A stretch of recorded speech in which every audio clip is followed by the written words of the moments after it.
King Mickey Loomis press conference. This is Friday, January 13th, Friday the 13th. I've had a few people ask me to react to this.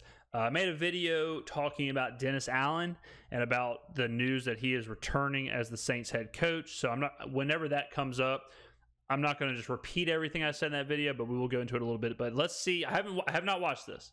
So I'm watching it live with you guys, and we're going to see what Mickey has to say for himself and some of the questions that he's asked. So let's let it rip. Hello, how's everyone? I'm all right. No. No, I've waffled back and forth. It's too gray for me to do anything other than. Look, I don't have a prepared statement, so just fire away, ask questions, whatever you need. I will say this though: we haven't gone through our evaluations. That process is going to take place next week, so it's one of the reasons why typically I wait till the Senior Bowl to do this little conference. But Doug convinced me to do it this week, so you can thank Doug. So so what he's talking about with the Senior Bowl, I've mentioned that date a few times as well. Usually the Senior Bowl is when things really pop off, because that's whenever you start to really scout or really plan for the draft. And in order to do that, you had to have an idea of like who the coaches are going to be, what your scheme is going to be, any of those things, you know. So that's why you'll hear a lot of people, including myself, say the Senior Bowl or February, the first week of February. I believe it's like February 6th or something. So that's going to be a date you hear a lot of people mention as far as when they can start their processes, when they can really dig into the offseason. So right now we're kind of in a pattern where it's almost not even the offseason yet for a lot of these teams. Why I think he's doing this is I think there's so much uncertainty, whether it's the fan base or the media or whoever, of is Sean Payton coming back? Is Dennis Allen leaving? What's going on?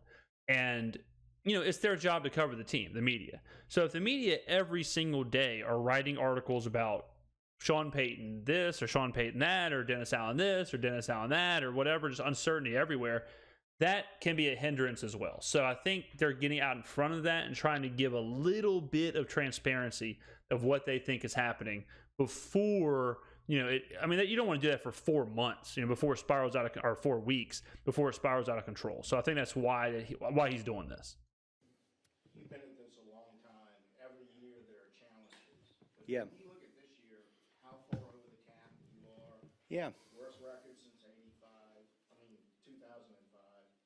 No number one. I mean, the collection of challenges. How did you describe that? Yeah. Look, all those things are true. Okay, so I don't know if y'all can hear like the reporters, so they're kind of low, but he basically asked, where are we at with all these challenges? There's a ton of challenges the Saints are facing. We don't have a first-round pick. We're up against it with the cap. We're trying to figure out what we're doing money-wise. We just had the worst season we've had since 2005. So that collectively is a very challenging thing for Loomis, and it's a very challenging thing for the front office because it's hard to address all of them, right? It's hard to address, okay, it's our worst season since 2005. How do we get better? While simultaneously not being able to really throw money at the problem and simultaneously not being able to draft, you know, highly in the first round. It is, I will admit, it is a challenging spot to be in. It's easier for me or whoever else commentating to say like, let's go get Lamar Jackson, or let's go do this, or let's go do this guy.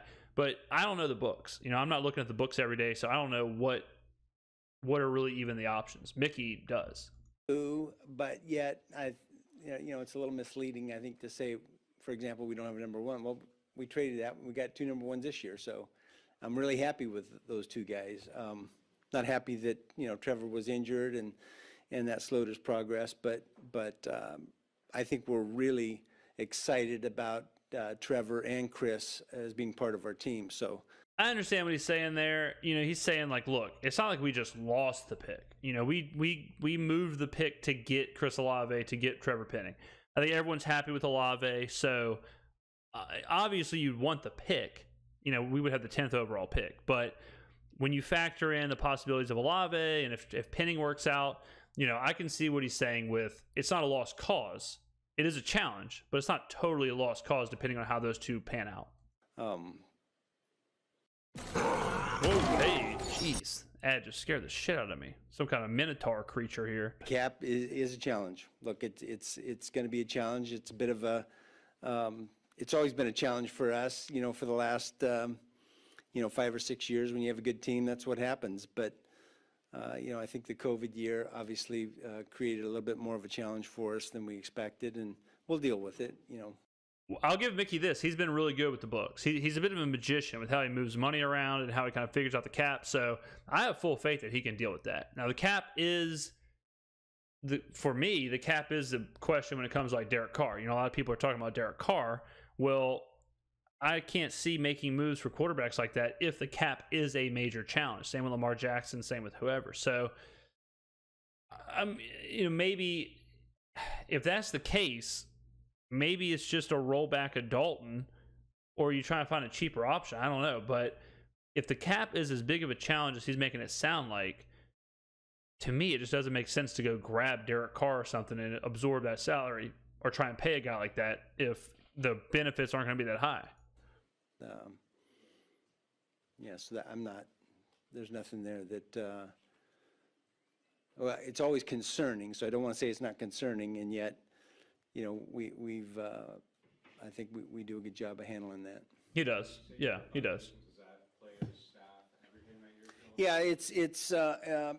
Yeah, it's primarily the player evaluations we'll go through, and then, we'll talk about staffing and all that in the coming weeks. I like to have a little bit of time go by after the season's over, so you take some of the emotion out of it. So this week's kind of a down week. Staff-wise, is there anyone definitely going to be back, or is anything up in the air? Yeah, no, we haven't even really discussed it, to be honest with you. Do you expect a significant rise in the cap this year with the new TV contracts, or would that be next I year? hope so. Okay, so again, I don't know if you're going to hear the reporters. Loomis's mic's kind of loud, but the reporters are not. They're asking him about the reviews, who's getting reviewed. He's basically said everybody will. They haven't started that process yet. This is a down week, which I understand. I totally get not wanting 5 days after the season's over to start slicing and dicing. You do have to review the entire season. You can't review the last 3 weeks. You can't review somebody just any player. You can't review Tyrann Mathieu on the last month. You got to review his entire season. Same with whoever. Same with Olave or whoever. So not doing that. It's in any walk of life. That's better. If you do something and you're lose and you're absolutely devastated and you're absolutely destroyed, you're going to make rash decisions. You're going to see things through a different lens. It's better to relax. It's better to separate for a second, go back, try and see things with a clear head, without all the noise. So as much as I want answers now, I totally understand the idea of hey, let's give it a week or two. I don't know the answer to that. Because some of that rise gets mitigated by, what happened with the COVID year and some of the smoothing out that the league's doing, but we haven't got a number yet from the league. So I guess everyone talked about it being this year, but it just seems a little more vague. I don't know why. Maybe because they just did the TV contracts. Yeah, it's vague for us right now. So yeah, I don't have answers for that. That's above my pay grade at this point, I guess. From the team's standpoint, what did y'all want to accomplish with the Michael Thomas renegotiation? Yeah, I think we just wanted some flexibility for both of us to, see where we're at going forward. And yeah, so the Michael Thomas contract, it got restructured. So what was the goal of that? And that's how I see it. I see it as, get the contract down a little bit, change some of the structure to where if you do want to package him in a trade or something, you're not asking the other team to, absorb the entire thing or something. So it does give flexibility to moving him. I think that's the goal. I think the goal is to move him, and maybe he wants that. Maybe he wants a fresh start somewhere. I don't know. But to me, that restructuring of Michael Thomas's contract says, hey, we're trying to shop you. We're trying to package something together. We're trying to, see what we can get for you. But this is how we have it currently structured isn't working out. So, and that's something else too. I want to hit on that. A lot of people, they talk about this cap and they talk about the contracts and all stuff. You got to remember, this is funny money, fugazi, monopoly money. The Arizona Cardinals gave Cliff Kingsbury a contract extension 10 months before firing him. Okay. You're not going to hear anything about his contract. You're not going to hear anything about how they restructured or what they did behind closed doors. You're not going to hear anything about that kind of stuff. People see numbers way too much. They see 10 years, $140 million, and they think it's just it. You know, like this isn't the IRS. This is the NFL. So they're going to make things happen that don't make sense. Doesn't make sense. You know, they're not accountants. So whenever you see contracts or all that stuff, just remember this is a monopoly money kind of league, and that's the last thing I think that stops a lot of these negotiations or stops a lot of moves. The money not adding up. I think teams always find a couple extra hundreds underneath their mattress. Give us a little time to, work on that. Look, the main thing here with Mike is for him to get healthy and get back being the player that he's been for us in the past. And, look, I was really excited about him at the beginning of our season. Same. And unfortunately, he had the toe injury, and that had to get taken care of. But it's not anything that he can't come back from. Mickey, just to clarify, since you said staff decisions won't start till next week, Dennis Allen's definitely staying as the head coach of Yeah. the team. Yes. And what is your evaluation of the job he did? Yeah. Again, we're gonna discuss that next week, and I don't think it's fair for me to discuss that with you before I've discussed it with him. So right there, he said Dennis Allen will definitely remain as the head coach. And as I discussed in a previous video, to me, that means that Sean Payton ain't coming back. To me, that means that they're going to give Allen at least a half of next season and let him try and fix some of these problems, or let him see if who we think he is as a head coach is actually who he is. Look, right now, he's coached whatever it is, 53 games in the NFL, and he's like 15 for 38 or something. He has not been a good head coach.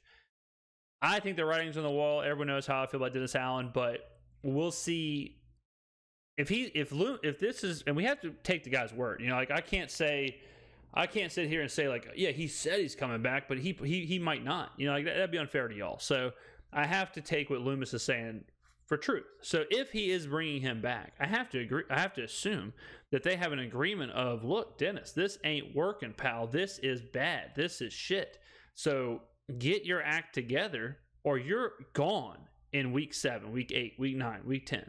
If you're 0-8 to start the season, see ya. If you're 2-6, see ya. If you're 500, you may be holding on, but not for long, Jack. That's the only thing I can understand it, and Dennis has got a long way to go. He's in his career, I'll put it to you like this. This season was the worst season for the Saints since 2005, okay? This is Dennis Allen's best coaching season of his career. That's a good look at those two. That's a good look at what's going on here. The Saints need more, and I don't think Dennis can do it. Dennis Allen, he's probably feeling great. It's like, damn, I won 7 games.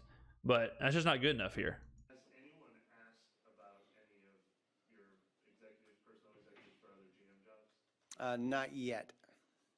These are my favorite updates on Twitter. You always hear like, Mickey Loomis says none of the executives have been looked at for GM roles. No shit.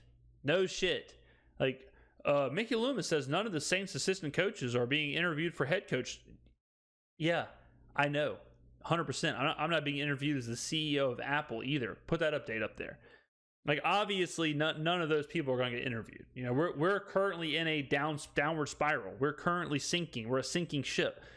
Like, could you imagine as the Titanic's going down, being like, update, the Titanic engineers are not being interviewed for head engineering jobs of other ships. Yeah, I'm sure they're not.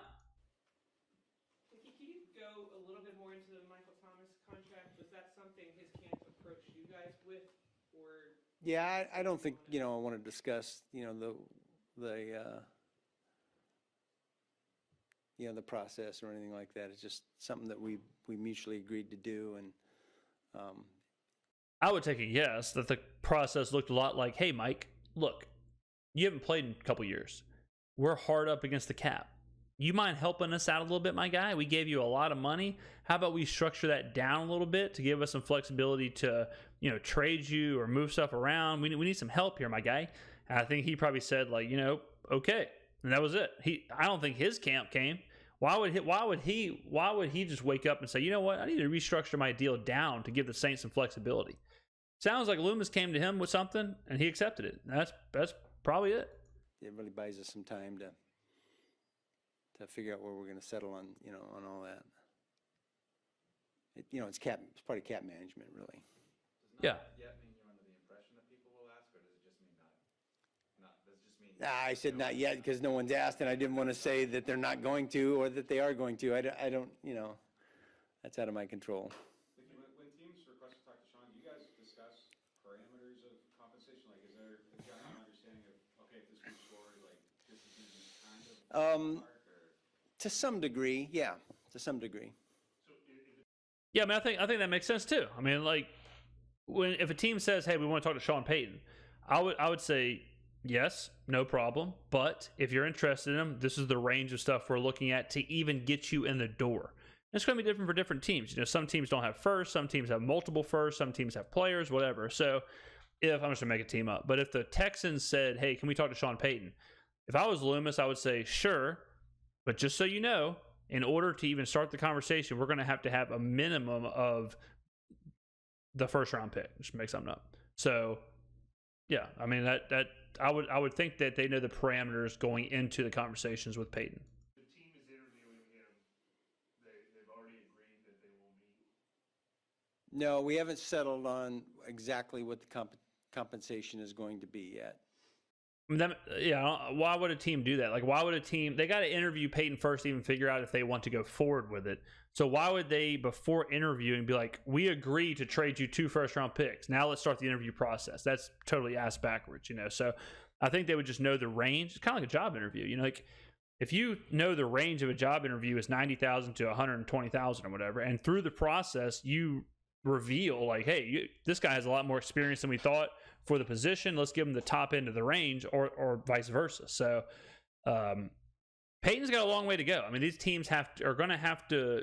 It's going to be an exhaustive interview. It's going to be an exhaustive situation where what he wants, what the team wants, all that stuff, and then of course the end of it all is the compensation part with Loomis. But they're well aware that there's going to be compensation. Yeah, for sure. It's sort of like they know going in that if we choose to hire him, it will be in this range or something like that. Yeah. Yeah, I'd say that's fair.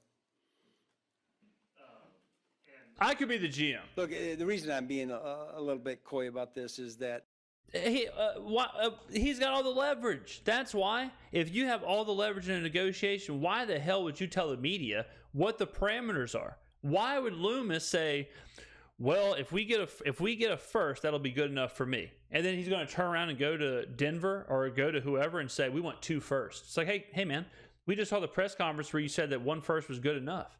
Like, why would he explain the parameters? I don't blame him for being coy with this. It's going to be different for every team because they have different picks and they have different things available to them. For sure. And so it's not firm with. Rule, I guess. It's what you feel comfortable with. Yeah. What the hell are these guys talking about? What? It's a trade. It's going to be different for every team.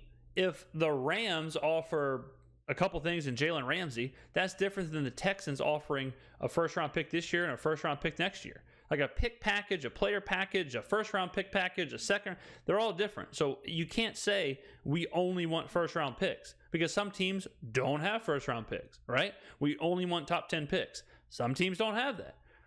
It is what it is. It's going to have to be on a conversation per conversation basis. You have to get our permission to have a discussion with him, and then they have to have we have to have the compensation settled before they can actually make an offer or hire him. There you go. Planning a family? Jesus. No. Just check my sperm count. What the hell is this? What the hell? Yes. Not yet, no. Not yet, no. Have the interviews with, I know Denver's next week, is Arizona or Houston been set yet? I don't know that. I don't know. Once it gets beyond the permission, that's out of my need to know. Yeah, they're scheduling with Payton. They're not scheduling. Once the permission is set, when, where, how, any of that stuff, Loomis is the last to know. I would probably know before Loomis. If they say, hey, we're scheduling Sean Payton on a Saturday on a yacht down in Morocco, that doesn't involve Loomis. You know, like all the check is hey, we're asking for permission to interview. Permission granted. Okie dokie, Smokey. See you later. Or right to know. Can you give us your impression on the whole the prospect of Sean re-entering the league, and whether it's this year or next year, and the extent to which you just feel like whatever he does is fine, or the extent to which you acknowledge the value that he still has to the team? Yeah. It's complicated. Because look, I have such, great respect for him. He's a close friend of mine. He's a great coach. All those things. I want the best for him. I do. We do collectively as an organization. I mean, he gave everything that he could possibly give to the New Orleans Saints and took us to heights that, the organization, the team never achieved before. So I absolutely want the best for him. But I also recognize that he's a valuable asset. His contract is a valuable asset to our club, and it's our duty to maximize that. Same shit I've been saying in the comments. Like people are in my videos, and I've been telling people in the comments, they'll say like, why would the Saints hold Sean Payton ransom or hostage or whatever? And that's just not the case. I mean, Sean did a ton for the city. He's done a ton for the team. He totally changed the culture, all that stuff. I mean, but the bottom line is he is under contract for the New Orleans Saints. He is an asset. He's as much of an asset as Chris Olave is an asset, or Alvin Kamara is an asset, or Michael Thomas is an asset. If just because we have respect for him or we like him or all that stuff, like I agree with all that stuff, but at the end of the day, he is a piece of the puzzle. And if we're going to give that piece away, we have to get stuff back. This is a business transaction. This is not all butterflies and rainbows. If Alvin Kamara is probably my favorite player on the Saints right now. If Alvin Kamara said, look, I want to go chase a title, I want to go to the Niners, it's like, okay, I respect what you've done here. We've given you every opportunity here. You've taken every opportunity here. No hard feelings. I want you to succeed, but I'm not giving you up for a 5th round pick. I'm not giving you up just so you can go chase your dreams. I'm going to have to get something back. I think that's totally fair from the Saints. I think that's totally fair for any team to expect that. So I don't look at it like they're holding him hostage. I think we're going to be very applicable in or amiable or whatever in doing this process with Sean. I think we want him to go wherever he wants to go. I don't, for sure. If Sean Payton walked by me on the way out to the Chargers, I'd give him a hug and say, hey man, appreciate everything you did for the city. Thanks for the memories. Good luck. No hard feelings. But it's not going to be you know what, pal, we'll let you go for a 7th round pick. Good luck. And not to mention, in some ways, he's going to be competing against this guy, so that it's not without repercussion that we're giving him up. So I think it's more than fair to ask for a heavy compensation. Look, I think between, the quarterback of a team and the head coach, no one else impacts winning more than those two guys in any building. And so 100%. 100%. I know what he brings to the table, and I know that's really valuable, and it's our obligation to maximize that value.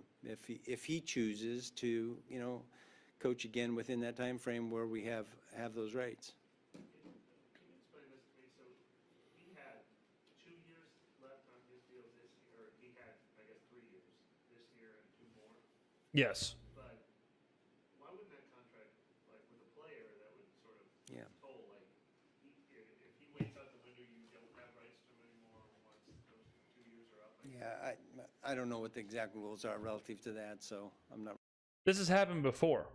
Carson Palmer famously, he wanted a different deal. I think it was the Raiders weren't offering the deal. And he sat out like a full year and just played golf. He got paid and just sat home and played golf. It's the same with a player. Peyton's under contract. If he doesn't want to show up to work, okay, he's still under contract. It's not, it doesn't just go away for a player either. Not really concerned about it, Mike. Yeah, it's the rule. Done a lot of. It is what it is. Around about that. Yeah.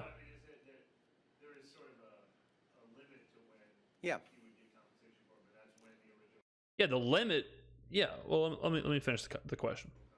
That's what I understand. Yeah, the limit is the original contract. So if Peyton held out for another 2 years and came back, he ain't under contract. He's not us. You know, we don't get any compensation. That's why I would say in the next 90 days is the height of his value, which would behoove Mickey to move Peyton in the next 90 days from the Senior Bowl to the draft for sure. And currently, yes. But as of now, you're not paying him anything. He's not working at all. Right. So It's probably weird that they treated it as he couldn't interview for a job, as if he This video is from hey, these ads. This video is from WDSU, by the way. Well, those are all, questions for the league office, not for me. So.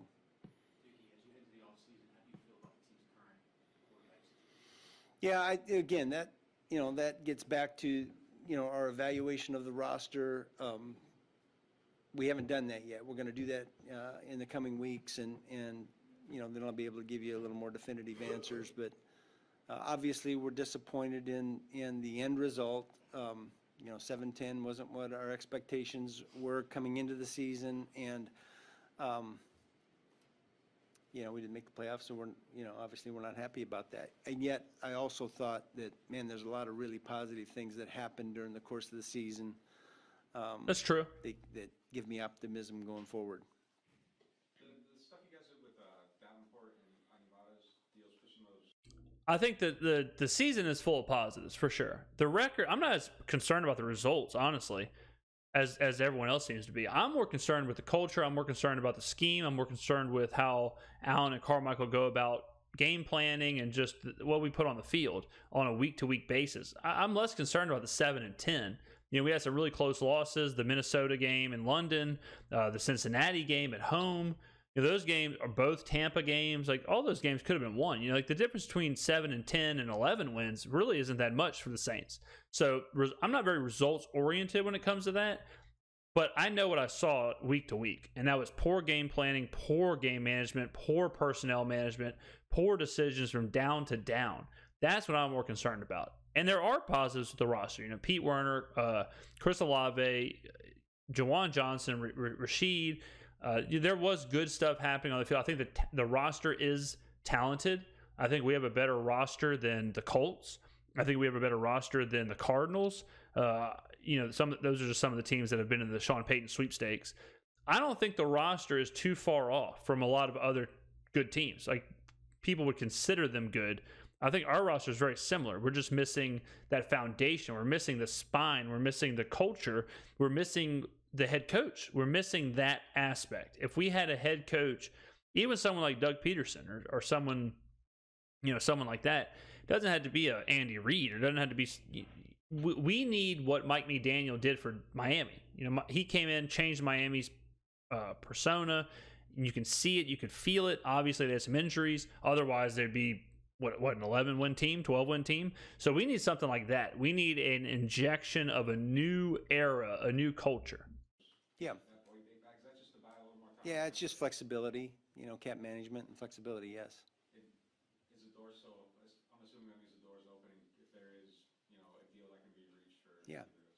He's always going to say the door's open. Why would he say it's closed? But Davenport's gone. I'll tell you that right now. Davenport will not be a Saint next year. Write that down.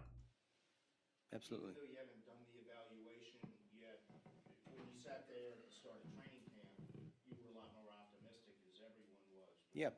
Just at this point, without doing the evaluation, what superficially, what are some of the factors that led to not having the success that you expected? Yeah. What these questions, man? So obviously, at the beginning of training camp, everyone's going to be hopeful. Everyone's going to be way more optimistic than once reality is set in. Superficially, some of the issues were, I'm sure he'll say, Michael Thomas getting injured didn't help anything. Marshawn Lattimore getting injured in the middle of the year didn't help anything. But he's not going to say the real answer. The real answer is coaching and play calling and personnel issues and things like that. I mean, look, I think there's some obvious things that, we had a number of injuries that you you're expecting to have some injuries, but I think the volume that we had and the magnitude of, or the quality of the player that you know.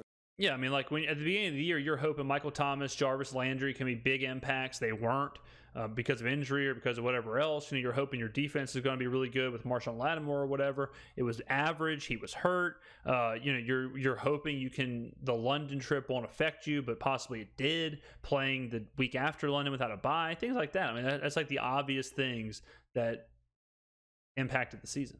We lost a lot of starting players. Yeah, offensive linemen. We had a lot of offensive lineman issues. It's hard when you are, you get a new head coach. You know, the quarterback is different. Play caller's different. All those things that happen. You know, not even mention Winston, but yeah, I mean, like starting the season with Winston, you're optimistic that he's going to take a step. Not only does he not take a step, he gets hurt.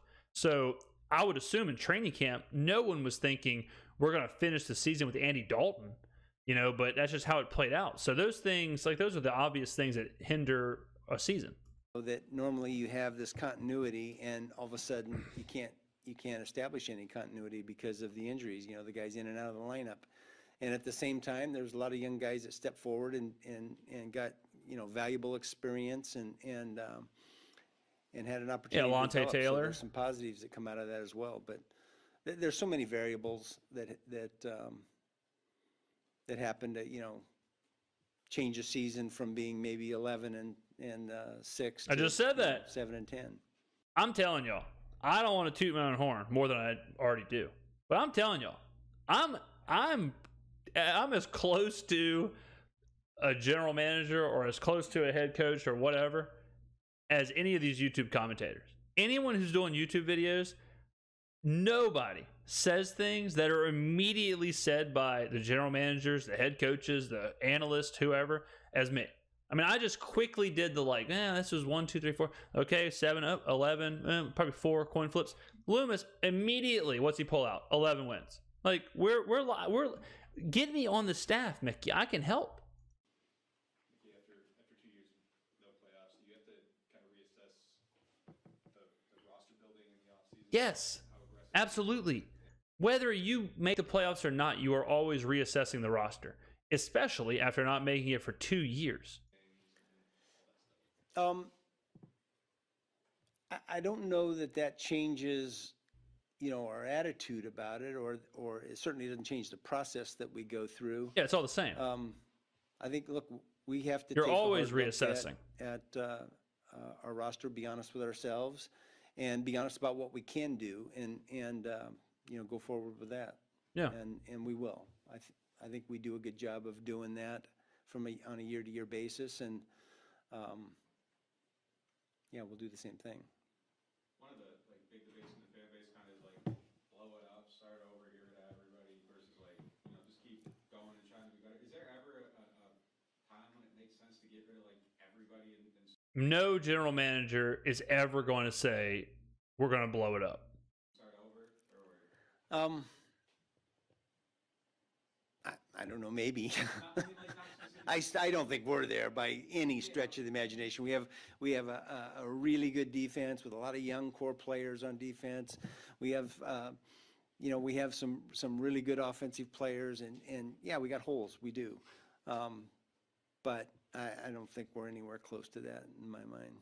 It just seems like teams that do that have a hard time ever coming back, but some teams just stay. Yeah, I think that's an easy thing to say, but I mean, you accumulate talent over a number of years. It's not like, look, I wish every year we had a draft like 2017 where, you know, you're getting 5 or 6, you know, really, really good starting players, but that's more unusual.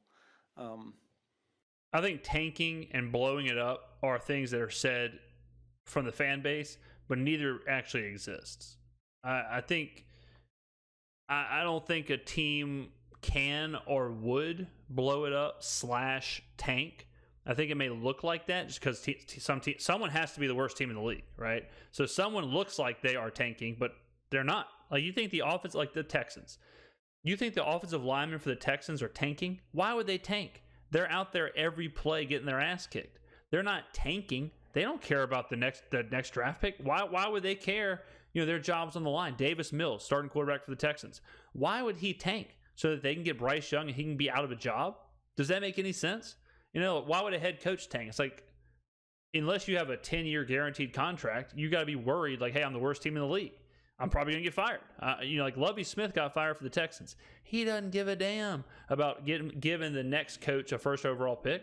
He doesn't care about that. So tanking is a myth. Blowing it up, I think, is a myth. You know, like the Panthers trading Christian McCaffrey. That could be a sign of blowing it up. But I think it's more of a sign of our windows closed, understanding that what's our biggest asset, how can we recoup the most future assets. If that's blowing it up, then, you know, I think that's a bit of a stretch. So I'm not sure I'm answering your question, but now's not the time for us to, we don't have any plans on blowing things up. Yeah. I wouldn't say that we blew things. Well, yeah, you're right. That was a complete change due to a lot of different circumstances. You're right. Yeah. Yes, we did do that before. In terms of a multi-year perspective, like you're talking about acquiring talent, as far as confirming that Dennis Allen is back, how does your, even though there's only 1 year as head coach, how does your long-term perspective on him influence your decision? Your team. Jesus, man, these ads. Like WDSU, how many ads do y'all have per video? Well, I think one of the things that we've had going for us for the past 15 years, whatever it's been, is stability. I think that's a commodity that's hard to come by in the NFL.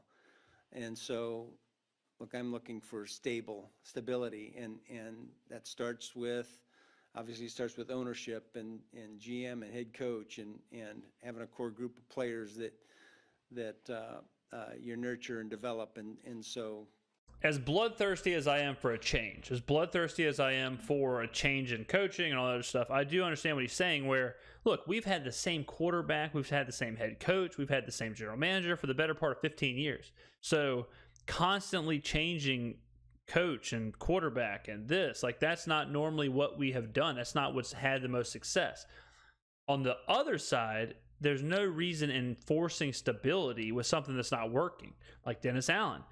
If Dennis Allen is consistently a 7-win, 6-win, 5-win guy, the stability isn't worth it. Stability is certainly worth it if you've got someone like Mike Tomlin, someone who doesn't have losing seasons, someone who gives you the opportunity to win, someone who steadies the ship, a captain, whatever. So there is a fine line between being stable and then being stable with the right things happening. You know, having someone there for multiple years just for stability's sake doesn't make a lot of sense. that's the attitude that we have, and that's the process, and that's the things that we believe in. So I'm expecting to continue that. And like you said in one of your previous answers, that this team does have some holes. What's Yeah. the one that you get? Yeah, well, I think I don't want to do that right now. I want to go through this process that we have in the next couple of weeks, because, you know, it's not just my opinion. It's the opinion of our coaching staff and our personnel department, all of our football operations, and I have opinions about that right now. But until we have a consensus, I'd rather not get into it. You guys went into the season expecting Jameis Winston to be your starting quarterback, and obviously it didn't play out. Yes. But has his camp asked for a trade, or do you expect that could Yeah. happen depending on? Yeah, again, no, they haven't asked for a trade or anything like that, so that hasn't happened. I don't think he's going to get traded. I think he's just going to walk. Like, I think it's just going to be one of those, like, we waive him, he leaves, he gets picked up somewhere else. We're not going to trade Jameis Winston. So, but he will not be back. If Jameis Winston is a Saint next year, I will cut off and eat my hand live on stream. As far as the rest of it, again, that's just part of, we're going to go through this evaluation process, and then we'll, communicate we'll develop an off-season plan, we'll communicate to our players, and we'll go from there. Mickey, one thing that stands out about trading this year's first and drafting the two players you did last year is that 2 years without the possibility of drafting a quarterback in round 1 with those picks unless you acquire more. What is it about the team's makeup, the quarterback landscape that made you not feel like you needed to sort of stockpile first round picks to take shots at quarterback? Well, I'll say this about taking shots at drafting a quarterback. During Loomis's tenure, that really kind of hasn't been the MO, you know. So it doesn't surprise me that he would think, or he wouldn't. His first plan of like fixing the quarterback position, I don't think is through the draft. I think that's probably the fan base's plan. But for a guy that hasn't done that, our most successful quarterback has come from free agency. You know, maybe he's thinking we're going to replicate that. We're going to wait. Would it surprise any of you if Loomis's plan is let's stabilize everything else? Let's use our draft picks to get bodies, to get players, you know, linemen, linebackers, to secondary, whatever. And then when the time is right and our books are right and we get all that fixed, then we go get a big name free agent quarterback, fix that hole, and try and repeat the Brees thing. That makes sense to me. I don't think he is of the ilk to say, let's try and draft our future franchise quarterback. So it doesn't really shock me that that's not his MO. That's a question. I don't have an answer for it right now. I'd have to think about that for a bit. But, you know, I think generally speaking, you know, you're going to have to be in the top 5 to get somebody that you feel really good about as a quarterback, right? Generally speaking. Yeah, sure. And, you know, we weren't in that position a year ago, and I certainly didn't expect us to be in that position this year. And you know, again, I liked what we did. I liked the players that we ended up with in this last draft. So today I wouldn't change that. You know, we'll see going forward. When you guys made that trade last year, was it with the idea that maybe like you get a first-round pick for Payton in a year, or was it the circumstances of what you just said, Yeah. and liking those 2 players? That might be Catherine Terrell asking that question, because I heard her say that on a video we reviewed. But that kind of makes sense. You know, if you're more willing to trade a first round pick last year, it is possible that you could be doing that because in the back of your head you're thinking, or even the front of your head or whatever, but you're thinking, well, we're going to have a pick next year anyways because of Payton. If you know he ain't coming back, then you know this pick is less valuable, or this pick is easier to move now to go get Olave or whoever than ever, because next year we're going to have someone else's pick. You know, so that to me that makes sense, whether he admits it or not. But I think that probably tracks. No, listen, I've never counted on getting anything for Sean because, listen, he might decide to do the media deal for 5 years. Who knows? So that's not something that I know I have a history of spending cap going forward, but we weren't spending draft capital going forward by, you know, anticipating that, you know, what we might get if he decides to coach again. Can you clarify if y'all have a number 6 for the Bradley Roby trade? I've seen some. WDSU, do I need to send y'all a couple dollars? I mean, how much y'all getting from these crazy ass ads? Do I need to send y'all a gift card? What's going on up there? You know, I don't know as I sit right here because it's really close. I have no idea what that question was. You know, it was so low. I have no excused the clue staff what after the question was. After the last game. So I don't know where that ended up, to be honest with you. As I sit right here, I'll find out next week. You mentioned accumulating talent earlier, and one of the ways that this franchise has done it remarkably well is through the undrafted free agent Yeah. market. To the point where Ron Johnson said the other day, I don't know what they're doing, but it's working. Yeah. Can you speak a little bit to the impact of y'all's focus on that pool? Yeah. Saints have been good at accumulating talent through different ways, like the undrafted free agents. And the Saints do put a good roster on the field. And that's something I'll give Loomis. Granted, having Sean Payton and Drew Brees helps that, but rarely does he enter a season. I would say last year was the first year. Rarely does he enter a season with just like a team that's not going to compete or a team that's not going to be a true contender. You're talking about almost 20 years of that. So give the Saints credit. They are finding talent. They're relevant, they're competitive, and so whoever's doing it, they're doing it well. I mean, they draft well, they all that's been fine. This is really the first year where they've made a huge mistake with thinking that like Jameis Winston or Andy Dalton could be the quarterback that would take them to the playoffs or NFC title game or whatever. look, I think that's a credit to our area scouts, our college scouting staff, our coaches. It's a collaborative effort. First, our guys identify players that have a particular quality. Usually it's one or two qualities that we really value, bringing them into the building, and then our coaches developing those players. And we've had good success over the years. It's been an area of pride by our college scouting staff and Jeff and all his group. And, our coaches have bought into that over time about, developing someone that no one else expects, that guy to have success. And look, we're really proud of Jawan and Rashid, and we've had guys over the Shy Tuttle. We've had guys over the years that we've had a lot of success with that, and we're proud of it. And so we emphasize it, when we're going through the process. We talk a lot about those guys that are on the backboard that aren't going to be drafted. Jeff, in particular, does a great job of making sure that we have, targets on particular players that we don't think will be drafted. You mentioned the qualities, like identifying the qualities. Do you happen Yeah. to remember, or are you willing to share the qualities? Yeah, I think, first of all, speed.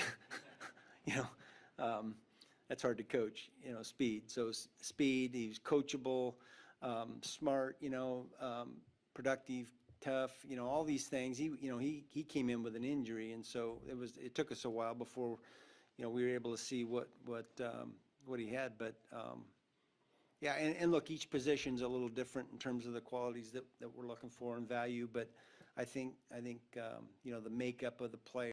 I think generally good teams, they know, kind of like what he just said with the skills. Like the Patriots are always going to be able to find, or they have been able to find, wide receivers or plug-in players. I think when you identify those skills, I think good coaches or good roster builders, they then know how to get those skills in positions or spots where they're the most successful. Drafting a player because he's a good player and expecting him to just be a good player is a recipe for disaster. But drafting a fast player and then putting them in situations or plays or packages where speed would be more beneficial, that's how you get the most out of players. And the Saints and the Patriots, or whoever, they seem to understand that. They're not just blanketly saying this player is an A+ grade, thus we'll play him in all these situations and he'll always be an A+. Players change. Players' skill, the way that they play, you need to be able to tailor when they're playing to where those things matter the most. Talk about Kamara all the time. And that's what we haven't done this year. Is if Kamara's skills are pass catching, space, all that stuff, you need to utilize him in those positions. So you don't need to just run him up the middle or not utilize him in the passing game. So, the Saints have been good at that. Player is really important, particularly with these undrafted free agents. And as you go forward, into the kind of scouting portion of this offseason, without a first-round pick, how does that affect the pool of players you might target to take a closer look at when Yeah. you don't know maybe there is a first-round pick that you might end up with? And how do you avoid wasting time on players that you might not have a chance at? Well, the first thing would be if you don't have a first-round pick and you don't plan on getting into a first-round pick, you're not wasting a whole lot of time scouting guys you project to be in that first round. You know what I mean? You're paying a whole... In his situation with the Saints with not a lot of draft capital, I would be spending a whole lot of time on who you expect to be undrafted, who you expect to be waiting around in the 7th, 6th, 5th rounds. That group of players, and trying to find the diamonds in the rough there. You're not going to spend a whole lot of time scouting Will Levis and Bryce Young, Yeah, it's a good question. I think, first of all, we're not going to change who and how we evaluate them. We're going to evaluate them all because, look, these guys might be free agents, 4 years from now that we're interested in. There might be a trade opportunity for us to move in the draft. So we have to evaluate them all like we would. I think the only change might come when we start sending our coaches out and or we have the 30 visits that we're allowed to bring in the building. That might change a little bit in terms of, hey, we're not going to bring somebody in here that we have no chance to draft. Yeah, you're not going to bring in Bryce Young if you don't have a top. I mean, yeah, Yeah, it's obvious. because, they're going to be a top, 5 or 6 pick or whatever. And, we've got no chance to move to that direction. So that'd be the only area that I would say might get adjusted. If Sean were to get traded somewhere, would you guys have like a discussion beforehand about like your staff and protecting people and then not going with him? Is that something that would be like negotiated with him? Well, our guys are under contract, so the only guys that could actually move without our permission are guys that are being promoted into, coordinator positions.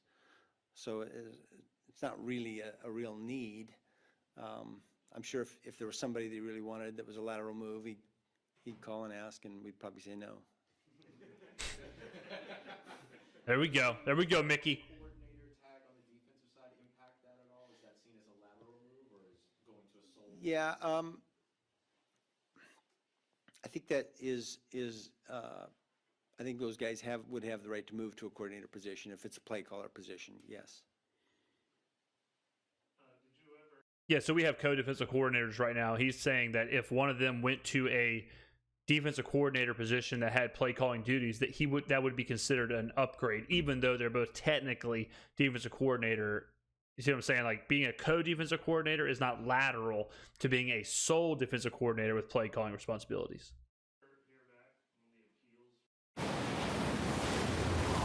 How much do y'all need? I mean, at this point now, I'll give you anything. My shoes, shirt. What do you need, WDSU?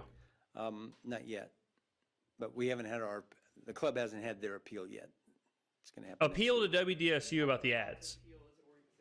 Appeal to them. Yeah, we're allowed to appeal, and Cam had his hearing. I don't think he's heard back from. Someone said that it's possible y'all wouldn't be able to appeal at all, which seems No, crazy. no. There's an appeal.